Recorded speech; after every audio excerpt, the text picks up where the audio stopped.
What's the story? What am I going to read? What's the story? What am I going to read?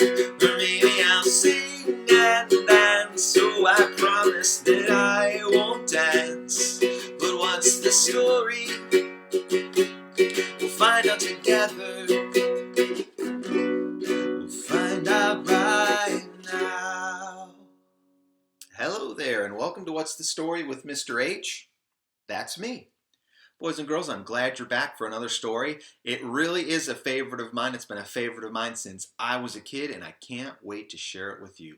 Before we do, though, I want to thank you for watching the videos, for subscribing to the channel, for sharing the videos with your friends and family members who you think like stories. I'm always glad to share stories that I love with you. Parents, as always, I want to remind you, if you need to reach out to me for any reason, there's an email address right here that you can use. There's also this Twitter address. You can follow me on Twitter for links to the videos that are easy to share. All right, on to today's stories. It's one of my favorites, like I said before. Now, on June 3rd, 1888, over 100 years ago, a very special poem was published in the San Francisco Examiner. That poem was written by a man named Ernest Lawrence Thayer. The title of that poem was Casey at the Bat. And several years ago, a man named Christopher Bing decided he would create a picture book based on the poem Casey at the Bat. So I am going to share this poem with you and let you take a look at these amazing illustrations. Here it is, as if it was written in the Mudville Monitor, Casey at the Bat. All right, here we go. The outlook wasn't brilliant for the Mudville Nine that day. The score stood 2-4, with but one inning more to play. And then, when Cooney died at first, and Barrows did the same, a sickly silence fell upon the patrons of the game. A straggling few got up to go in deep despair. The rest clung to that hope which springs eternal in the human breast. They thought if only Casey could but get a whack at that, we'd put up even money now with Casey at the bat. But Flynn preceded Casey, as did also Jimmy Blake. And the former was a Lulu, and the latter was a cake. So upon that stricken multitude grim melancholy sat, for there seemed but little chance of Casey's getting to the bat. But Flynn let drive a single, to the wonderment of all, and Blake, the much despised, tore the cover off the ball. And when the dust had lifted, and the men saw what had occurred, there was Jimmy safe at second, and Flynn a hugging third. Then from 5,000 throats and more there rose a lusty yell. It rumbled through the valley, it rattled in the dell. It knocked upon the mountain and recoiled upon the flat. For Casey, mighty Casey, was advancing to the bat.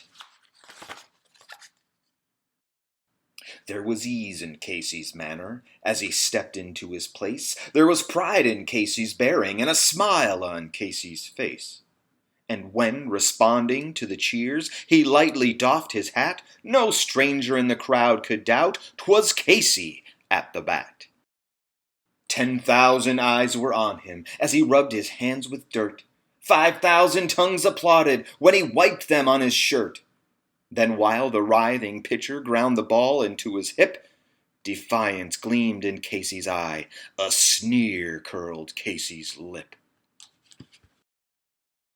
And now the leather-covered sphere came hurtling through the air, and Casey stood a-watching it in haughty grandeur there.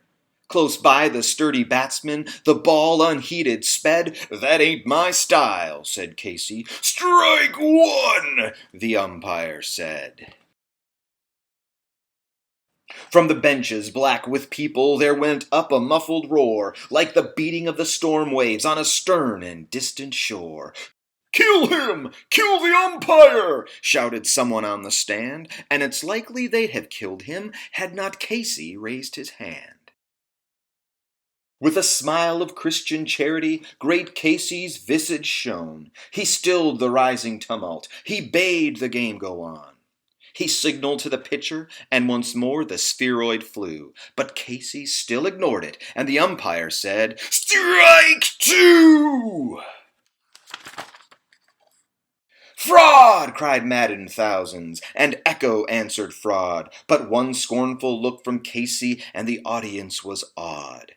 They saw his face grow stern and cold, they saw his muscles strain, and they knew that Casey wouldn't let that ball go by again. The sneer is gone from Casey's lip. His teeth are clenched in hate. He pounds with cruel violence his bat upon the plate. And now the pitcher holds the ball, and now he lets it go, and now the air is shattered by the force of Casey's blow. Oh, somewhere in this favored land the sun is shining bright. The band is playing somewhere, and somewhere hearts are light.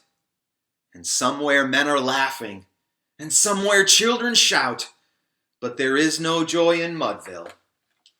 Mighty Casey has struck out.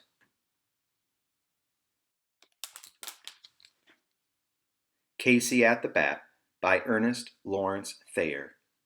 Illustrated by Christopher Bing. What'd you think? Now be honest, did you think that Casey was going to hit a home run and win the game? I did when I was a kid. It was amazing to me that the story ended with Casey striking out. Now if you've played baseball, you know even the best players make outs sometimes. And that's a great lesson in life. Do you think Casey gave up just because he made one out? No, I bet he played the next game, and I bet he got a big hit. He never gave up. That's an important lesson for us to remember. Don't ever give up. Failure is something we can learn from. It can make us better if we keep trying. That's a great lesson, don't you think? All right, well, we've reached the end of another show. We've got one more thing left to do, and that's to sing our goodbye song and have a great rest of our day. So, if you know it, sing along. If you don't, learn it with us, and you can sing it with us tomorrow. It goes like this. Be kind in all you do and say. Be creative in how you learn and play.